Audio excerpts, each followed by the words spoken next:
Moses and the burning bush, Exodus chapter 3. Now Moses was keeping the flock of his father-in-law, Jethro, the priest of Midian, and he led his flock to the west side of the wilderness and came to Horeb, the mountain of God. And the angel of the Lord appeared to him in a flame of fire out of the midst of a bush. He looked, and behold, the bush was burning, yet it was not consumed. And Moses said, I will turn aside to see this great sight, why the bush is not burned. When the Lord saw that he turned aside to see, God called to him out of the bush, Moses, Moses, and he said, Here I am. Then he said, Do not come near. Take your sandals off your feet, for the place on which you are standing is holy ground. And he said, I am the God of your father, the God of Abraham, the God of Isaac, and the God of Jacob. And Moses hid his face, for he was afraid to look at God. Then the Lord said, I have surely seen the affliction of my people who are in Egypt, and have heard their cry because of their taskmasters.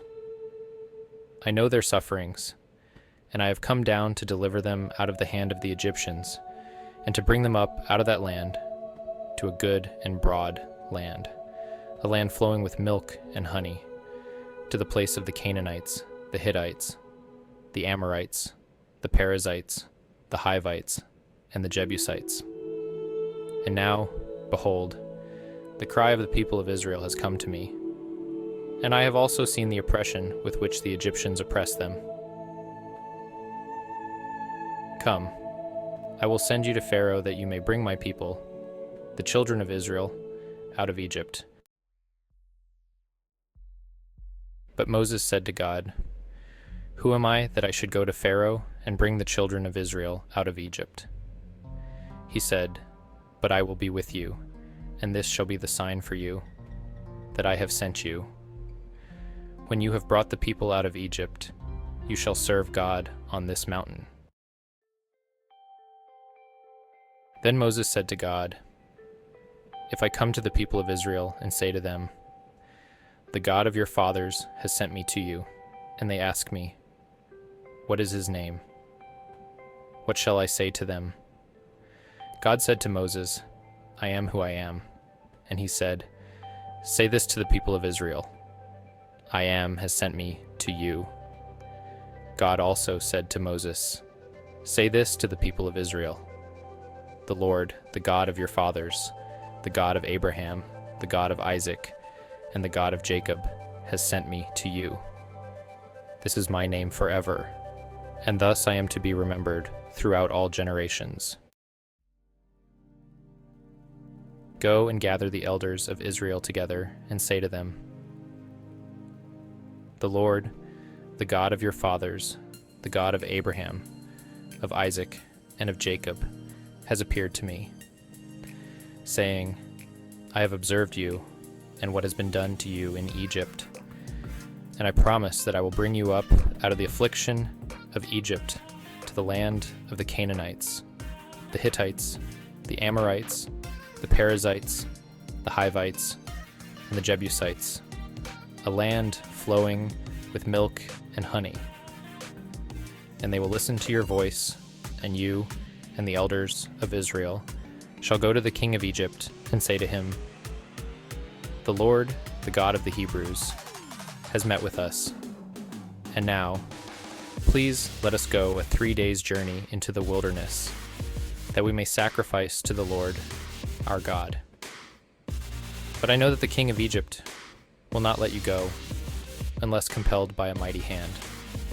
So I will stretch out my hand and strike Egypt with all the wonders that I will do in it. After that, he will let you go. And I will give this people favor in the sight of the Egyptians. And when you go, you shall not go empty, but each woman shall ask of her neighbor, and any woman who lives in her house, for silver and gold jewelry, and for clothing. You shall put them on your sons and on your daughters, so you shall plunder the Egyptians. This is the word of the Lord. Thank you for joining me as we explored Exodus 3, the powerful moment when Moses encountered God through the burning bush. This chapter reveals God's heart for his people, his promise of deliverance, and his unchanging name, I Am. It reminds us that God sees the suffering of his people, and he calls us to trust in his presence and power to bring about salvation and freedom. As we reflect on Moses' calling and God's declaration, let's remember that the same God who delivered the Israelites from Egypt is working in our lives today. Wherever we feel inadequate or unsure, God reminds us that he is with us, just as he was with Moses. If today's message inspired or challenged you, please take a moment to share your thoughts in the comments below. I'd love to hear how Exodus 3 speaks to you personally. Don't forget to like, subscribe, and click the notification bell so you don't miss future chapters as we continue through the book of Exodus. Until next time, keep striving to be more with God in every moment of your life. May his grace and peace guide you throughout the week. See you in our next video.